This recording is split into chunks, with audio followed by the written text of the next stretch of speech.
हे, जैसा कि मैंने आप लोगों से वादा किया था कि मैं आप लोगों को बताऊंगा कि क्यों कागज़ के छोटे छोटे टुकड़े एक बालों में रगड़ी गई कंघी की ओर आकर्षित होते हैं, और क्यों जब हम सर्दियों में चादर को कंबल को जब भी ओढ़ते हैं, अगर हम उसमें ऐसे अपने हाथ को रगड़ें और या फिर उसको इस तरह रगड़ें, मान लीजिए कपड़ा है, इसको हम इस तरह रगड़ें, लेकिन अगर ये वुलन है तो हम ये देखेंगे कि इसमें कुछ चिटचिटाहट सी आवाज़ आती है।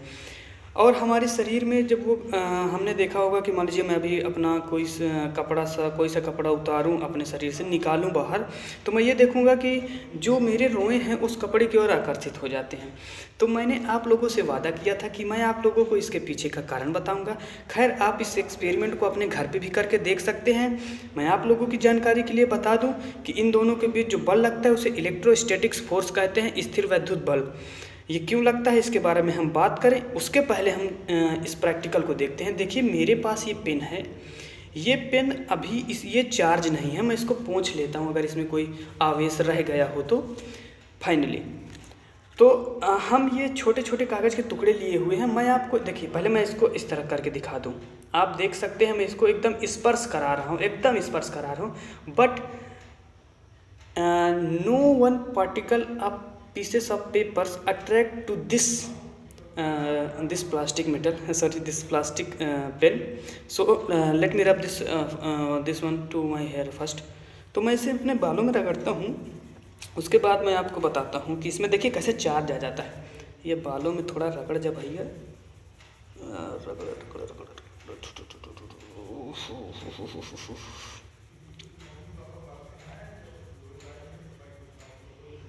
हो गया। देखिए आपको एक्सपेरिमेंट दिखाते हैं, हम सब आपको एक्सपेरिमेंट दिखाने के लिए यहाँ पर आए हैं।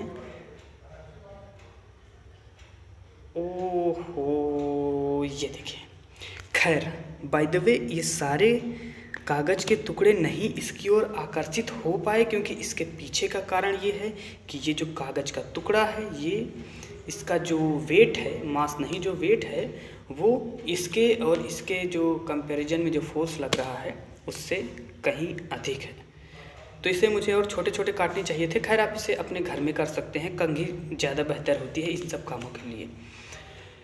तो जैसे कि मैंने बताया कि ऐसा ऐसा होता है, अभी पीछे मैंने बताया। और अभी आप अगर गांव से बिलोंग कर रहे हैं तो आपने देखा होगा कि आप मच्छरदानी लगाते हैं, मच्छरदानी आप ओढ़ते हैं, लगाते हैं। तो उसमें आप अगर अपने नाखून को रगड़ें तो आप अंधेरे में विजुलाइज करेंगे कि छोटे छोटे चिंगारी टाइप में उसमें से बाहर आती हुई आपको प्रतीत होंगी।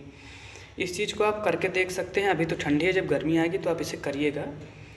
और मैं इसके पीछे का कारण बताता हूँ आपको। देखिए, एग्जाम्पल के लिए हम थोड़ा इसको लेते हैं, ये सही रहेगा। ये एक डायरी है,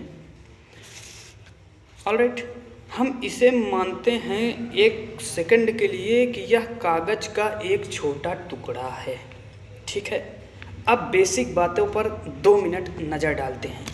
बेसिक बातें ये हैं कि संसार में जितनी भी चीज़ें हैं, सारी चीज़ें 3 फंडामेंटल पार्टिकल से मिलकर बनी हैं। खैर, पार्टिकल्स तो बहुत हैं, लेकिन हम 3 को फंडामेंटल मानते हैं। वो हैं electron, proton, neutron. Electron, proton और न्यूट्रॉन। इलेक्ट्रॉन प्रोटॉन और न्यूट्रॉन के बने न्यूक्लियस के सराउंडिंग चक्कर लगाता है, और एक इलेक्ट्रॉन दूसरे इलेक्ट्रॉन को रिपल करता है। मतलब इसमें भी इलेक्ट्रॉन है, इसमें भी इलेक्ट्रॉन है। और हम आपको बता दें कि ये जो आवेश है, आवेश की अगर हम परिभाषा पर गौर करें तो आवेश एक वह कारक है जिसके कारण किसी भी पदार्थ के सराउंडिंग, या फिर यूँ कहें कि उस पदार्थ में उस आवेश के कारण वैद्युत क्षेत्र या फिर चुंबकीय क्षेत्र उत्पन्न होता है। आवेश मतलब वह कारक होता है जिसके कारण वैद्युत क्षेत्र या चुंबकीय क्षेत्र उत्पन्न होता है।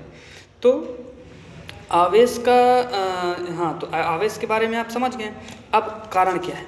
जब मैं इस पेन को अपने बालों में रगड़ता हूँ तो इस पेन में लाखों की संख्या में इलेक्ट्रॉन भरे हुए हैं। जब मैंने इसको अपने बालों में रगड़ा तो इलेक्ट्रॉन इसमें से निकल करके मेरे बालों में आ गए। अब भाई साहब, इसमें से इलेक्ट्रॉन निकले, इलेक्ट्रॉन का चार्ज होता है निगेटिव और प्रोटॉन का चार्ज होता है पॉजिटिव। इम्पॉर्टेंट ये नहीं है, इम्पॉर्टेंट ये है कि इलेक्ट्रॉन इलेक्ट्रॉन को रिपल करते हैं और इलेक्ट्रॉन प्रोटॉन को अट्रैक्ट करते हैं। ऑलराइट, तो इसमें से जब इलेक्ट्रॉन निकलेंगे तो इसमें इलेक्ट्रॉनों की कमी हो गई। भाई देखो ये पेन है, इसमें इलेक्ट्रॉन प्रोटॉन बराबर मात्रा में है, अगर हम इलेक्ट्रॉन निकाल लेते हैं तो इसमें इलेक्ट्रॉन की कमी हो जाती है।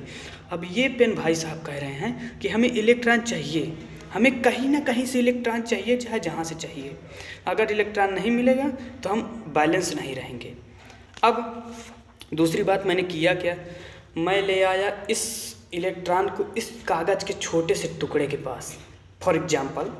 तो जैसा कि आप देख रहे हैं, मैं इसको इसके पास ले आऊँगा तो इसमें भी इलेक्ट्रॉन है, तो इसके इलेक्ट्रॉन इसमें आने का प्रयास करेंगे। पर आप कहेंगे अरे इसमें प्रोटॉन भी तो है। तो देखिए होता क्या है, ये जो है कागज़ का छोटा सा टुकड़ा है, इसमें बहुत सारे number of electron number of proton equal संख्या में है, मतलब बराबर संख्या में इलेक्ट्रॉन भी हैं, बराबर संख्या में प्रोटॉन भी हैं।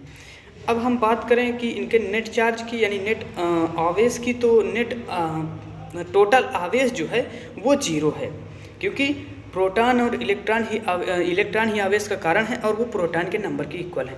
तो इसमें आप देखेंगे कि इसमें जो है जो इलेक्ट्रॉन होंगे वो ड्यू टू इंडक्शन के कारण, इंडक्शन प्रेरण के कारण, मतलब इंड्यूस्ड होकर के, प्रेरित होकर के इलेक्ट्रॉन इसके फ्रंट साइड में चले जाएंगे, इस तरह आगे की तरफ, क्योंकि इसको इलेक्ट्रॉन चाहिए।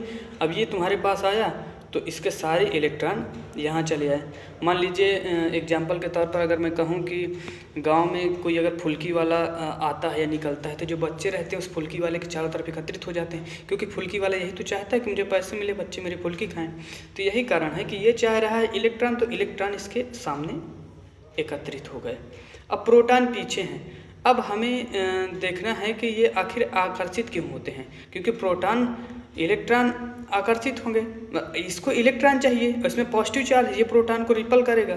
तो देखिए होता क्या है कि जो कूलॉम का नियम है ना, वो ये कहता है कि कोई दो बिंदु आवेश एक दूसरे से यदि फॉर एग्जांपल r डिस्टेंस पर रखे हैं, तो उनके बीच लगने वाला बल उनकी दूरी के व्युत्क्रम अनुपाती, दूरी के वर्ग के व्युत्क्रम अनुपाती होता है, यानी रिवर्सिबल होता है। और जो क्या कहते हैं उसे, थोड़ा हिंदी में इंट्रोड्यूस करने में थोड़ा सा प्रॉब्लम होती है, मैं इंग्लिश में कह दे रहा हूँ कि इन्वर्सली प्रोपोर्शनल होते हैं। और जो उसका ये होता है, जो उनके बीचों का जो मैग्नीट्यूड ऑफ देयर चार्जेस उनके डायरेक्टली प्रोपोर्शनल होते हैं।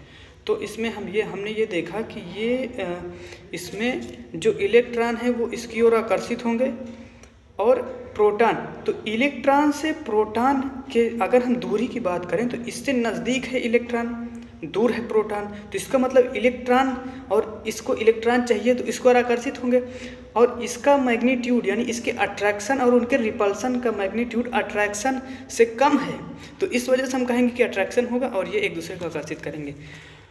फाइनली आपको मेरी बातें समझ में आई। अगर कुछ भी कन्फ्यूजन है तो आप मुझसे पूछ सकते हैं, आपको पता है कैसे पूछना है। At the last of the video, I want to suggest you, if you want to get this type of videos, this interesting and education type of videos, I don't upload the video daily because I don't have time. In the board exam is going on, so that's why I have a lot of time. I have a lot of study to my PCM.